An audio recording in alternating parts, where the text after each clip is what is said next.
Let's start off with news coming out of the European Union, which has sealed off its external borders to curb the spread of coronavirus in the area that has now become the epicenter of the pandemic.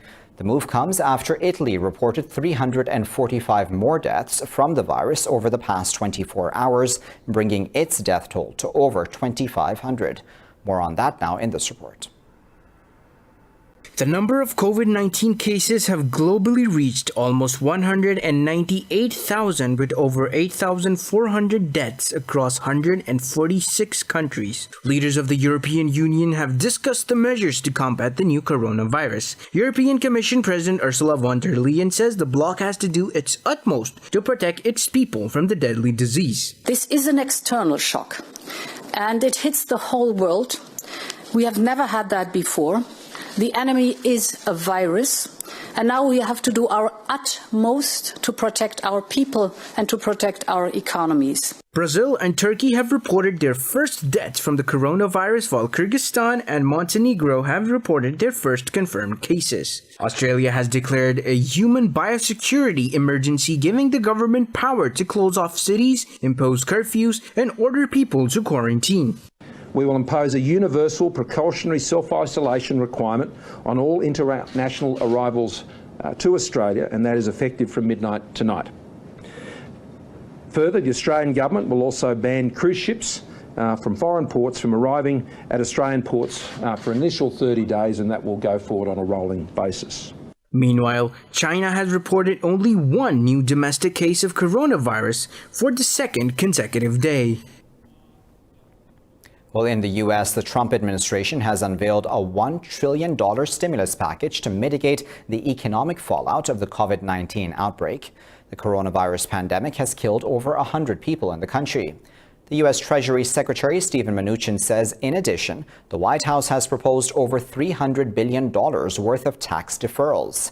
Mnuchin said the Treasury will also provide $10 billion of capital to the new fund facility from the Treasury's Exchange Stabilization Fund.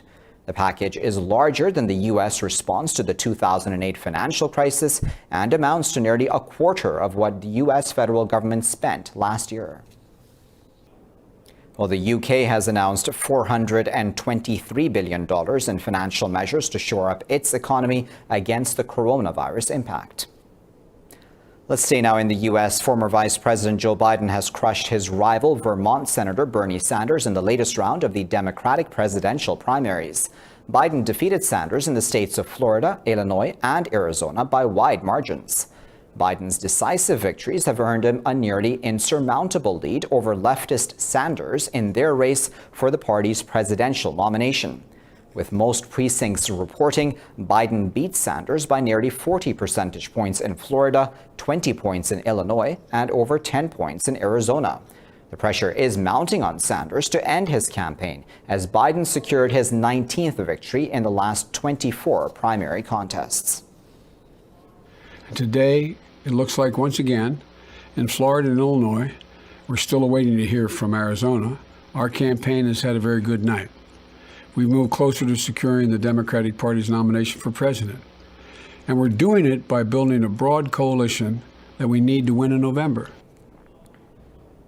U.S. President Donald Trump has also won the Florida and Illinois Republican primaries, making him the party's presumptive nominee.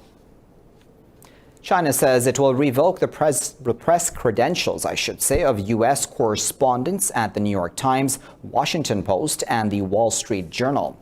In a statement, the Foreign Ministry says the move is in retaliation to Washington's decision to designate 5 Chinese media entities in the U.S. as foreign missions. This report has the details. The ministry said journalists with press credentials expiring this year must hand back their press cards within 10 days. It said those journalists will not be allowed to continue working in China, including its Hong Kong and Macau special administrative regions. The actions China has taken are entirely necessary countermeasures to the unreasonable oppression of Chinese media organization by the US. The cause and responsibility for the current situation don't lie with China. If any US media has objections to raise, they should raise it to the US government. U.S. Secretary of State Mike Pompeo said transparent journalism can help save lives in the challenging times brought about by the new coronavirus. I regret China's decision today to further foreclose the world's ability to conduct the free press operations that, frankly, would be really good for the Chinese people. Really good for the Chinese people in these incredibly challenging global times where more information, more transparency are what will save lives.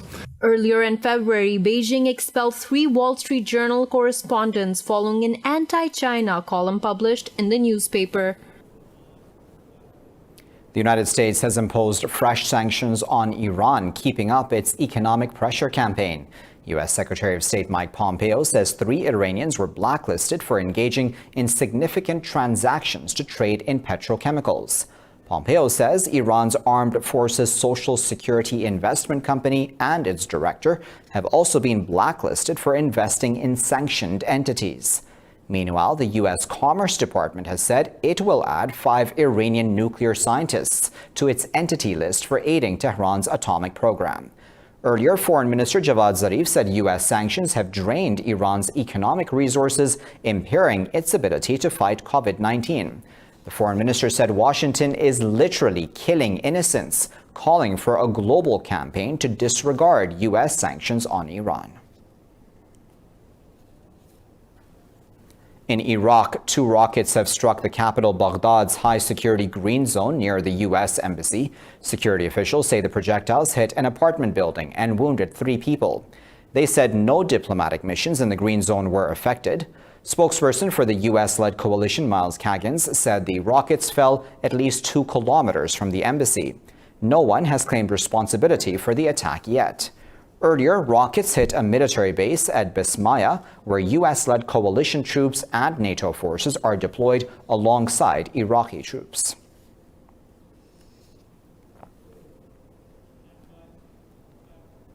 The U.S. has placed the new ISIS leader on its blacklist of terrorists. Secretary of State Mike Pompeo named the new chief as Amir Mohammed Abdulrahman al-Mawli. Pompeo said al-Mawli replaced Abu Bakr al-Baghdadi after he was killed during a raid by U.S. commandos in October. He said Washington remains committed to destroying the group after ending its foothold in Iraq and Syria. Earlier, when ISIS named Abu Ibrahim al-Hashimi al-Qurayshi as its new head, U.S. officials said the group was using a pseudonym. Al-Mawli was named a specially designated global terrorist after 9/11, and a $5 million bounty has already been issued for his capture.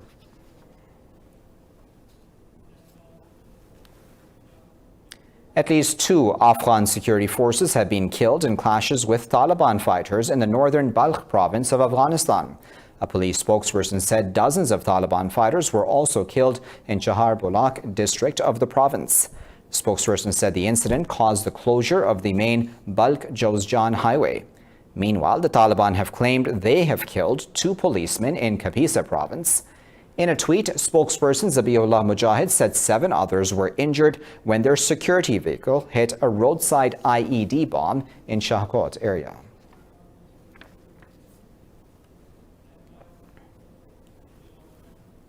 In other news, the Indian government has ordered the continuation of a communications blackout, including an internet ban in occupied Kashmir. The valley has been reeling under India's curfew and clampdown for the last 227 days. The Indian Home Ministry said the ban would remain due to the alleged security scenario in the occupied valley. The ministry said restrictions on mobile data speed has been imposed to prevent the misuse of social media by Kashmiris. The 8-month-long shutdown has caused medical, food, and humanitarian crises in the valley. Indian authorities have arrested top Kashmiri politicians and pro-freedom leaders to curb all voices of dissent.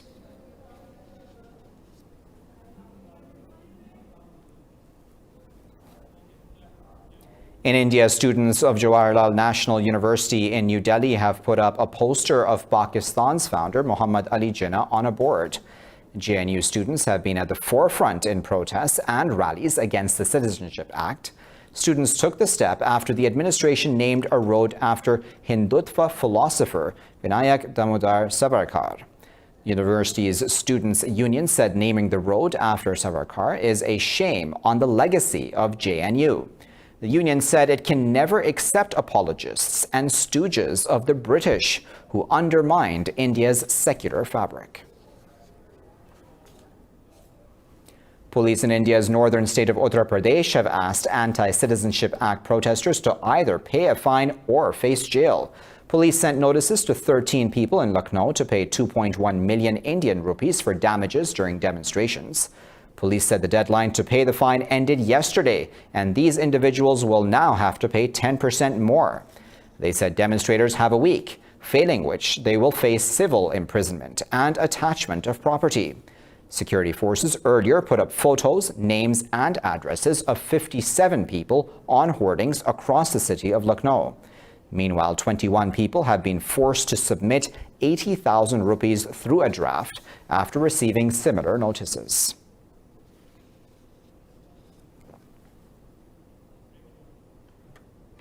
I'll be back after this break with plenty more news. Stay tuned.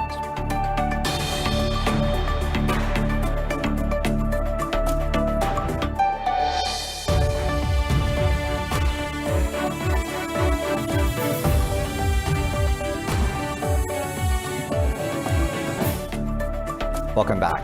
The UN and 9 countries have called on Libya's warring parties to cease hostilities and allow health authorities to fight against the coronavirus. In a joint statement, the ambassadors of Algeria, France, Germany, Britain, and the US, and 5 more countries called for a humanitarian truce in Libya. They called on warring parties to declare an immediate ceasefire before it is too late to face the coronavirus threat. No cases of COVID-19 have been reported in Libya so far, but experts fear an outbreak will be tragic due to the country's degraded health system. Tripoli's government of national accord has been battling Eastern Commander Khalifa Haftar since the fall of dictator Muammar Gaddafi in 2011. The UN also says EU border restrictions will affect the plans to transfer hundreds of minor refugees out of dangerous camps in Greece. Earlier, the European Union announced it is closing its external borders to all non-essential travel from third nations to contain the COVID-19 pandemic. The special coordinator for the refugee and migrant response in Europe said all possible measures must be explored to expedite refugees' relocation. Migrants at the Turkey-Greece border are holding demonstrations demanding Athens open its border gates. Meanwhile, the UN Refugee Agency says it will temporarily suspend the relocation of refugees in new permanent homes abroad because of travel disruptions. In a statement, the agency appealed to countries to ensure that movements can continue for the most critical emergency cases. Now, the U.S. for the first time has held Russia responsible for the deaths of dozens of Turkish troops in Syria as it vowed accountability. An airstrike last month in the Idlib region killed 34 Turkish soldiers. Speaking to media, Secretary of State Mike Pompeo said Washington stands with NATO ally Turkey. He said Washington will consider additional measures that support Ankara at the end of the violence. This comes as Pompeo announced new sanctions on Syrian officials. Moscow, along with Tehran, backs Assad in his bloody quest to crush rebels who are backed by Ankara. The International Monetary Fund has rejected Venezuela's request for a $5 billion loan to fight the coronavirus pandemic. The U.S.-based financial institution said it denied the request due to a dispute over Venezuelan President Nicolas Maduro's leadership. The IMF said it is not in a position to consider the request because there is no clarity on international recognition of the country's government. Over 50 countries, including the United States, do not recognize Maduro as the legitimate president. In the U.S., Chicago's Shedd Aquarium has been forced to close amid the coronavirus pandemic. Amid the closure, the staff decided to let a few residents out of their enclosures for a field trip. More on that now in this report. What would you do at the Shedd Aquarium if you had free time during its closure? Check out the animals, of course. That's what Wellington the penguin did when the aquarium was shuttered due to the new coronavirus COVID-19. The little guy is one of several rockhopper penguins who got to take a walk or a waddle under the guidance of keepers. Meanwhile, in Washington, a state sanctuary for chimpanzees once used for scientific research has scaled back its staff. Workers don personal protective gear to avoid infecting the primates during the pandemic. We have to, in some ways, assume that we're carrying it, especially because we know that you can be completely asymptomatic but still be carrying it. So we just want to put a barrier between our germs and the chimps as much as we can. So we're all wearing gloves that we're changing frequently, and we're wearing masks to protect them from us. Human respiratory viruses have caused lethal outbreaks among primates. In late 2016, cases of human coronavirus spread to a community of wild chimpanzees in Ivory Coast.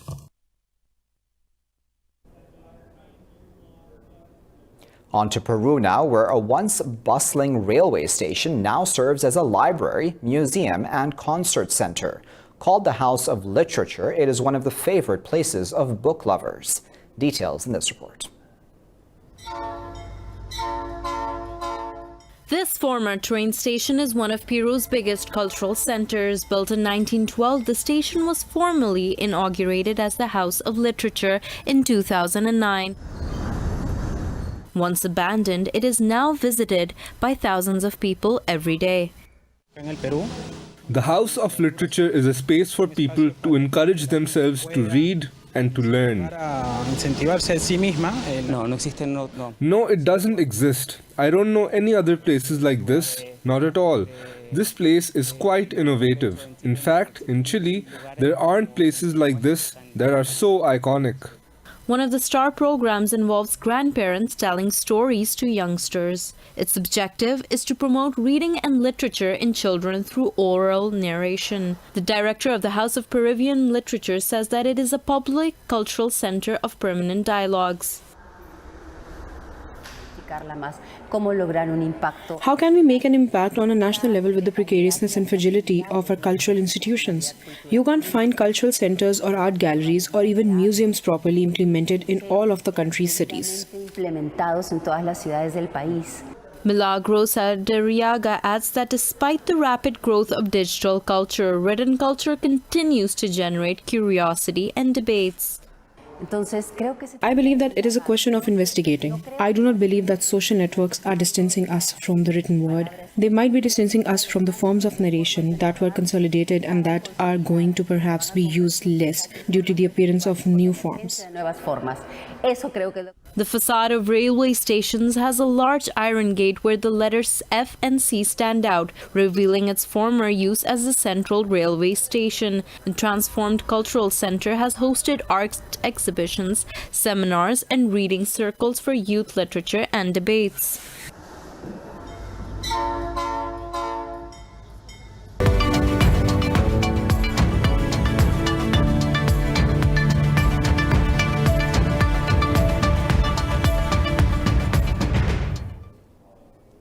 The Dutch aircraft maker Airbus has announced plans to halt operations at its plants in France and Spain for 4 days.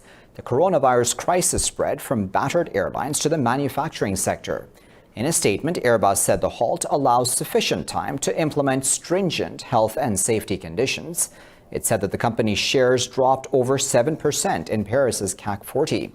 Deliveries have already been disrupted as the crisis hit airlines hold back from taking possession of aircraft to conserve cash.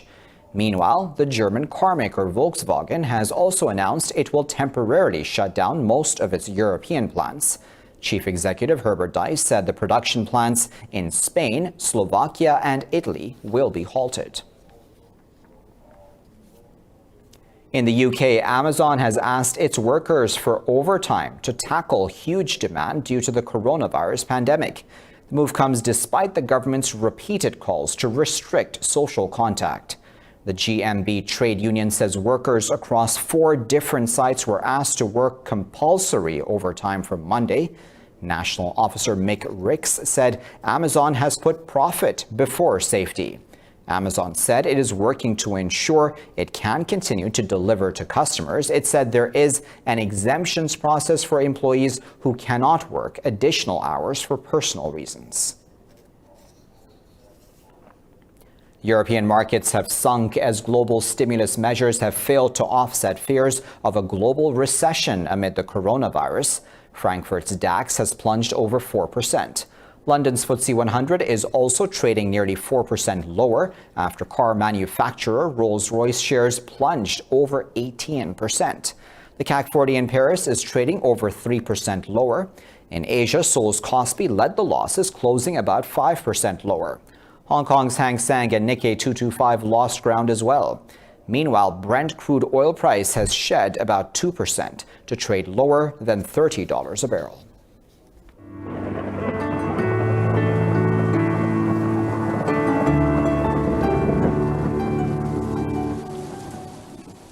Time now to find out what the weather is like around the world.